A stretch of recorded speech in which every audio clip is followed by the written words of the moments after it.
So, Poppy, we're here. New season, new expectations. But Yeah. it's a little bit more exciting this year because Women's National League has become Women's Super Rugby. How important is that change? Yeah, certainly really important. I think for the last couple of years, as a women's national league team, we've been talking about looking to make the move to Super. It feels like actually it's come quite quickly. Only a couple of years ago we were Premier League, not even a national league. So it's nice to see that the ball's actually rolling quite fast for us as a women's kind of sport. So yeah, super exciting, and I think it's nice because we've obviously got Exeter Men's in BSR as well, so we're looking to continue to grow with them, likewise with many other institutions. So really excited for the players mainly because they get to have a kind of new name and new branding, which is exciting going into the season. And speaking of those players, obviously you're in pre-season now, you've been there for a while, but also a lot of them have been with Chiefs. And that Yeah. partnership is really exciting. So how's that been for you guys so far? Yeah, it's a logistical nightmare. We've got 25 at the moment that are crossing over. Some of those players like Naomi Brennan, Sophie Langford, Danny Priest are there pretty much full time. And then we've got some players that are kind of like a hybrid as such. So half the week they'll be with Chiefs and then the other half they'll be with us. But I think ensuring that all the players feel integrated, so whether they're playing at Sandy Park or at Topsham, or whether it's for uni or whether it's for Chiefs, they feel that they understand their role as a player within the side that they're playing for. So we're looking to kind of go hard on that this year. Couple of freshers coming in who are exciting, who are at Chiefs as well. So Hannah Sams has come across. She's definitely a name to keep an eye on. But yeah, it's definitely it's a logistical one. But the more numbers every year at Chiefs, the better. It shows the program's working, shows the pathways working. So yeah, pleased about that. You mentioned one name, I'm going to push you for some more. So for our viewers back at home, when we come onto a live stream, who Yeah. can we expect to see? Gosh, there's loads of them. There's obviously people that have sticked with us now who are moving into kind of like second and third years. So I always talk about players like Anna Woodman. She's a back row for us who is probably would hate me saying her, but I'll say her anyway. We've got a lot of Annas. Anna Richardson, another back row player for us who's been massive for the last year or so, and I think will grow into her role next year. And then we've got loads of exciting freshers, which is great. We've got players like Lily Plowman. She's recovering from an ACL injury, but she is really strong. She's going to be really physical. Looking forward to her getting back on the pitch and seeing her enjoy her rugby again. Hannah Sams, who I've already mentioned, she's come through the 20s pathway. She was with the under 23s kind of pathway team this year, playing out in the Six Nations. So she's got a lot of experience.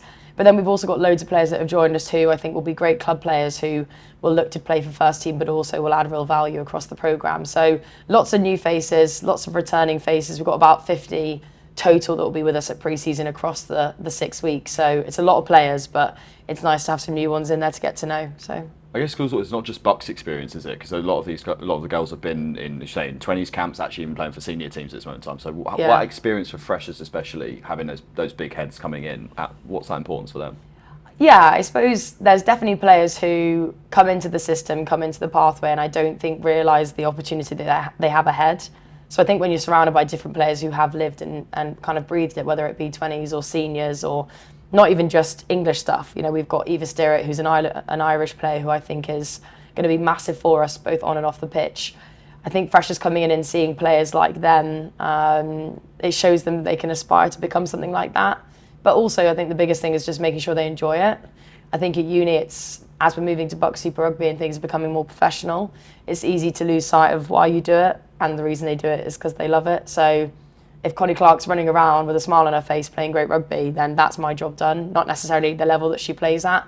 It's keeping her in the game, and there's many that are like that. So we're trying to encourage them to reach their goals, to find greatness. That's our theme for the year, is finding greatness, whatever that might be. But I think enjoying it is a big part of the process, which we're driving hard this year. So we'll talk about the season just in a minute, but going back to last year, so obviously fell agonisingly short in that semi-final. Yeah. But, sorry to bring that up, but that motivation, I guess, coming into this new season must be massive. Yeah, definitely. And I think the semi-final, I would say, is probably one of the best games of the league last year. I might be biased, but I think across both teams, and I would say that the quality in the semi was probably higher even than the final. And that was still a really good game of rugby, really competitive. But you saw two teams that played probably quite a similar style of rugby going at it. They obviously had a breadth of experience in their side, which added probably to that final result.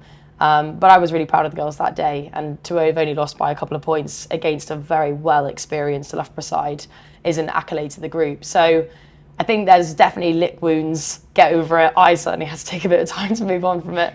But in some sense, I think it was the best thing for us last year, because the year previous, we got to the final. We did have a hammering by Hartbury, who have obviously been to several finals, know what that feels like. We learned a lot that year.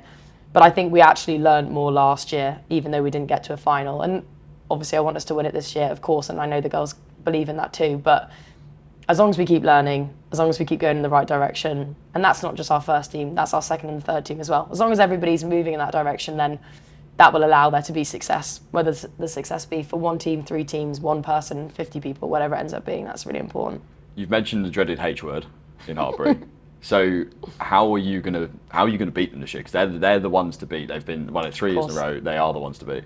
Yeah, look, they've got a really established program. They were probably established 2-3 years before everybody else. So they have been ahead of the curve. I would say that we're catching up, and I think we're catching up pretty quickly. That's not to say that they're not still a very strong side with a breadth of experience, but I suppose we need to learn from Hartbury and do one better. I think there's definitely a couple of areas of our game that we need to enhance. Kick game, kick strategy, being a big part of that. You can see that in some of the players that Hartbury have, that they've got a certain level of understanding about how to manage territory that I think other teams need to catch up on. But I think the biggest thing is ensuring that we have depth across the squad. I know Hartbury, having spoken to Fordy, etc., when they got to the final, actually, they'd suffered with injuries. We saw that in the PWR with Gloucester Hartbury as well. I know their kind of partnerships are very aligned as well. I don't want to be that we get to the final and we're struggling to find players who are ready to play at that level. So depth is a big thing for me, and I think if we've got depth, then actually you can beat any team, as long as everybody is moving in the right direction. So depth is a big thing for us, so that regardless of who we're playing, when we're playing, what time of year it is, when it's the dreaded Christmas games and everybody's got exams coming up, or it's the last game of the season, that if you pull on the shirt, you're peaking at your performance, and that's, I think, the biggest thing for us. You've mentioned a final. Is that where you're going? Is that where your eyes are, or are you building up for the league, or where are you looking at season's expectations? I guess at Exeter this year. I've said to the girls so far, I'm not expecting us, as I'm sure many coaches have said, to be our finished article in round 1. I'm also not expecting that to be round 10. I'd like it to be that when we get to semis and finals, that people almost don't know how to beat us, because we have such a multi-dimensional way of playing.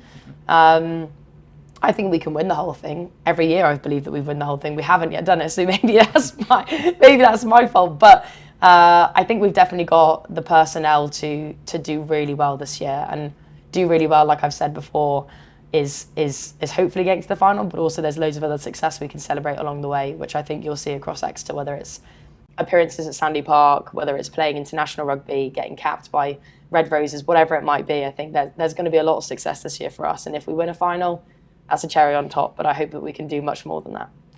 Big words and fighting talk, but one final question. Yeah. Who's the best club in women's Bucks Super Rugby? Who's the best club in Bucks Women's Super Rugby? Well, I should say us. I don't know who else would answer it. Yeah. I can just say another team. No, definitely us. I think that I'd like to say it's us, of course. I believe in our programme. I believe in the players that we have. And I believe in the pathway that we've got set out with the college, with us and with Chiefs. But I think that there's lots of good clubs across the league, but I definitely think we're the best one. Second best? Second best. If I was to point someone not to Exeter Uni, I would probably point them... I probably would point them towards Loughborough, because I think that the way that they play allows people to have freedom, and I like that for players. I wouldn't do it, but if I had to do it, or I'd go to Scotland, because then Edinburgh's a beautiful city. So Scotland or Loughborough, but I think Edinburgh might just take it because it's got a really nice city. It's a nice place to live. Poppy, good luck for the season. Thanks so much.